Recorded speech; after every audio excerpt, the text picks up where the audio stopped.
Assalamualaikum warahmatullahi wabarakatuh. Kenalkan, nama Ustaz Erwanto SPDI MA, Guru Pendidikan Agama Islam dan Budi Pekerti SMA Negeri 4 Padang, Sumatera Barat. Ananda semuanya, apa kabarnya hari ini? Mudah-mudahan kalian selalu dalam keadaan sehat walafiat. Kali ini kita akan belajar tentang salah satu rukun iman, yaitu iman kepada kitab-kitab Allah. Setiap muslim tentu wajib mengimaninya, sebab kalau tidak, imannya batal. Bagaimana cara beriman kepada kitab-kitab Allah dengan benar? Ayo simak pembahasan berikut ini.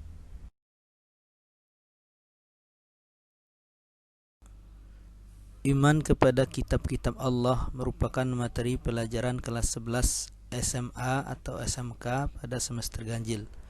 Tujuan belajar materi ini adalah agar kalian mampu menganalisis makna beriman kepada kitab-kitab Allah, sehingga nantinya timbul keyakinan dan bisa berperilaku sesuai dengan cerminan iman kepada kitab-kitab Allah tersebut. Baiklah Ananda semuanya, pembahasan pertama mengenai pengertian iman kepada kitab-kitab Allah. Iman artinya yakin dan percaya, sedangkan kitab Allah merupakan kitab suci atau kumpulan wahyu yang diturunkan kepada nabi dan rasul.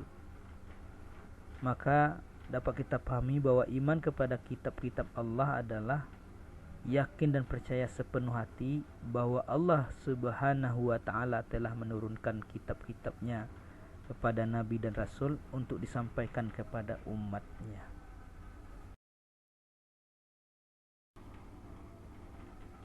Ananda semuanya, selanjutnya kita lihat dalil tentang kitab-kitab Allah. Dua diantaranya kita kutip, yaitu surat Al-Isra ayat 55 dan surat Ali Imran ayat 3. A'udzu billahi minasy syaithanir rajim. Bismillahirrahmanirrahim. Wa ataina Dawuda zabura, dan kami berikan zabur kepada Daud.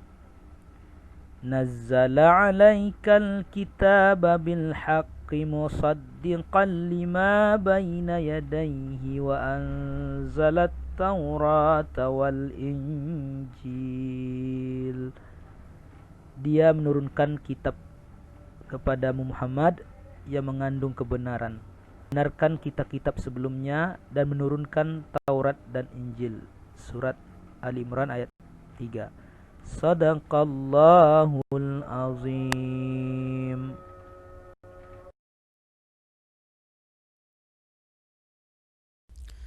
Ruang lingkup iman kepada kitab-kitab Allah.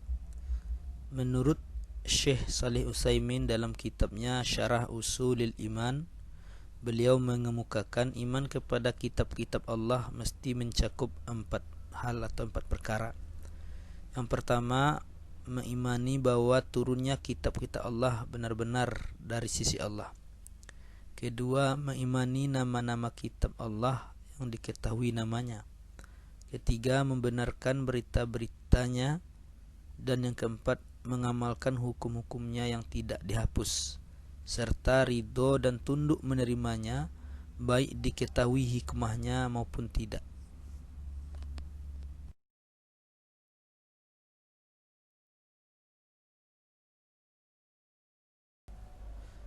Kitab dan suhuf.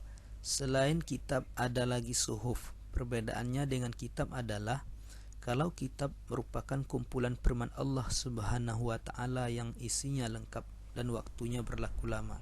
Sedangkan suhuf merupakan lembaran firman Allah Subhanahu wa ta'ala yang isinya tidak selengkap kitab dan masa berlakunya sebentar. Di antara ayat yang menjelaskan tentang suhuf ini adalah surat Al-A'la ayat 18 dan 19. Inna hadza lafis suhufil ula suhufi Ibrahim wa Musa.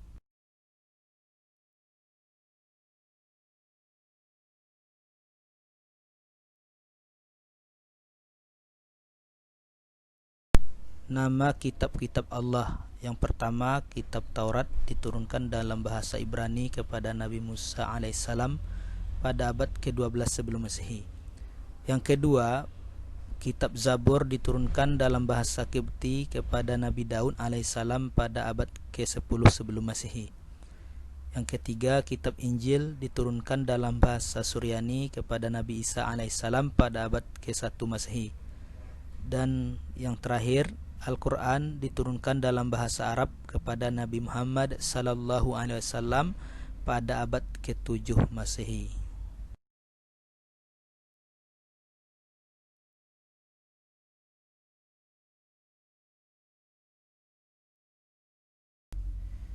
Kitab Allah yang pertama adalah Taurat yang diturunkan kepada Nabi Musa alaihissalam, yang berisi 10 hukum berupa perintah dan larangan atau yang dikenal dengan Ten Commandment.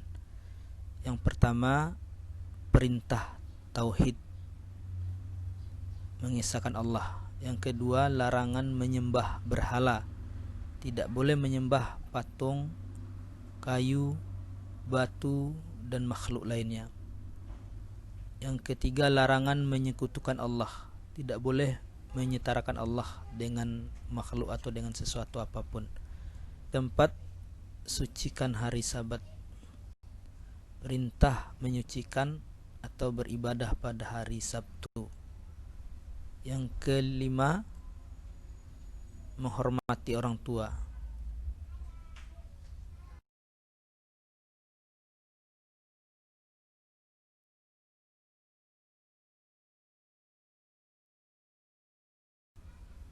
Yang keenam, larangan membunuh, yaitu tidak boleh membunuh manusia lain. Yang ketujuh, larangan berzina, tidak boleh melakukan hubungan di luar nikah. Yang kedelapan, larangan mencuri, tidak boleh mengambil hak milik orang lain. Yang kesembilan, larangan sumpah palsu, tidak boleh melakukan sumpah palsu atau berdusta. Yang kesepuluh, larangan menginginkan hak orang lain, atau tidak boleh mengharapkan yang bukan haknya.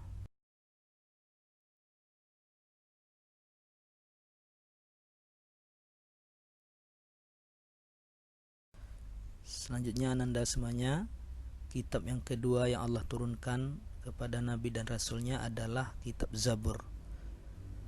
Kitab Zabur merupakan kitab yang diturunkan kepada Nabi Daud, yang isinya 150 surat, tidak mengandung hukum tetapi hanya berisi nasihat, hikmah, pujian dan sanjungan kepada Allah. Dan ada 5 hal yang menjadi isi kandungan kitab Zabur tersebut. Yang pertama, nyanyian untuk memuji Tuhan atau dikenal dengan liturgi. Yang kedua, nyanyian perorangan sebagai ucapan syukur. Yang ketiga, ratapan-ratapan jamaah. Yang keempat, ratapan dan doa individu. Yang kelima, nyanyian untuk raja.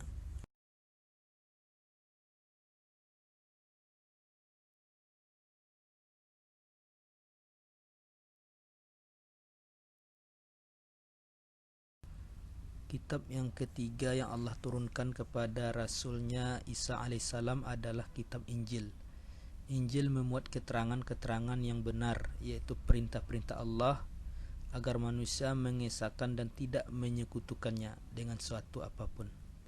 Dalam Injil diterangkan pula akan lahir seorang Rasul setelah Isa alaihissalam, yaitu Nabi Muhammad sallallahu alaihi wasallam.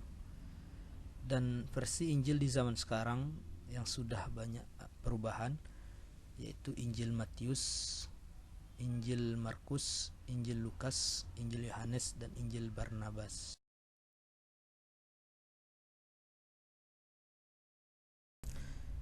Lima versi Injil sekarang ini: Injil Matius, Injil Lukas, Injil Markus, Injil Yohanes, dan Injil Barnabas bukanlah Injil yang asli, karena Injil yang asli tidak ditemukan lagi. Namun kelima versi ini sudah dirubah sesuai dengan versinya. Injil Matius dirubah oleh Matius sehingga disebut dengan Injil versi Matius.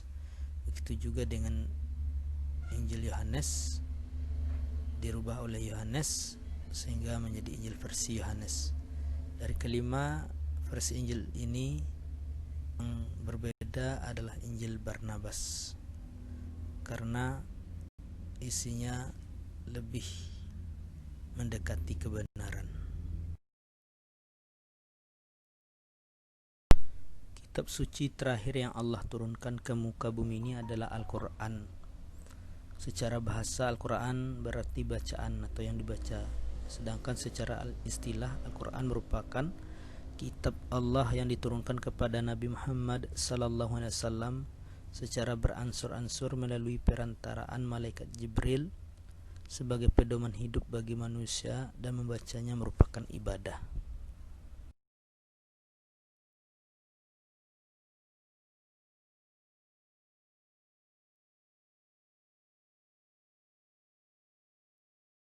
Secara garis besar ada 6 isi kandungan daripada Al-Quran. Yang pertama berisi tentang akidah atau mengisahkan Allah. Yang kedua berisi tentang ibadah atau menghambakan diri hanya kepada Allah. Yang ketiga berisi tentang akhlak, berbuat baik terhadap Khalik, Sang Pencipta, dan kepada makhluk. Yang keempat muamalah, yaitu menjaga hubungan baik dengan sesama manusia. Yang kelima kisah, menjelaskan kisah-kisah para nabi, rasul, dan orang-orang terdahulu. Yang keenam semangat mengembangkan iptek, inspirasi dan motivasi untuk kita menggali ilmu pengetahuan dan teknologi.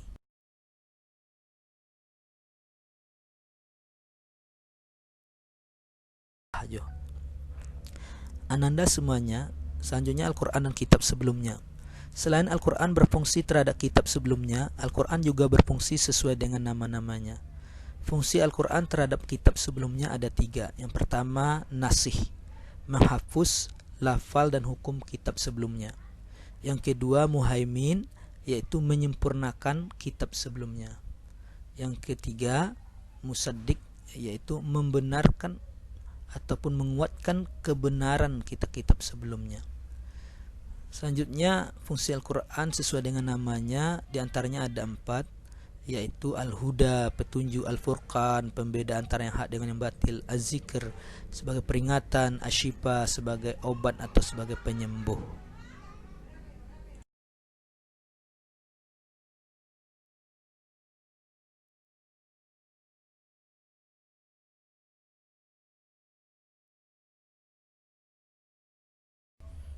Keistimewaan Al-Quran.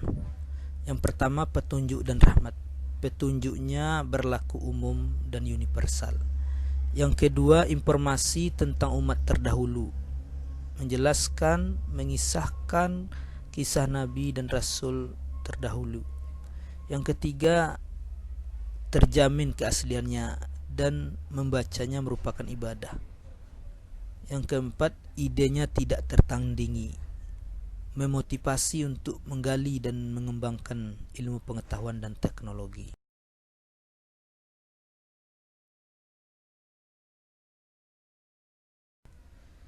Sebagai orang yang beriman, kita memiliki sikap terhadap Al-Quran. Yang pertama selalu belajar Al-Quran.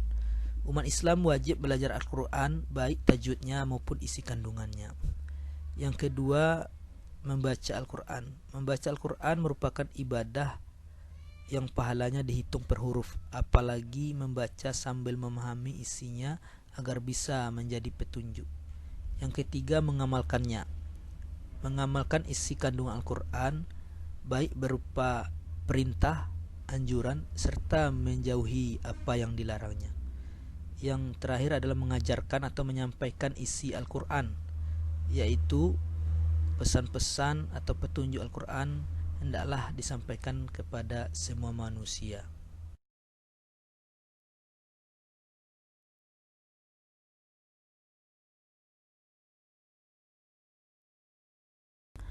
Hadis yang sangat terkenal agar kita termotivasi untuk mau belajar dan mengajarkan Al-Quran. Khairukum man ta'allamal Quran wa 'allamah. Sebaik-baik kamu adalah orang yang belajar Al-Quran dan mengajarkannya. Hadis riwayat Bukhari.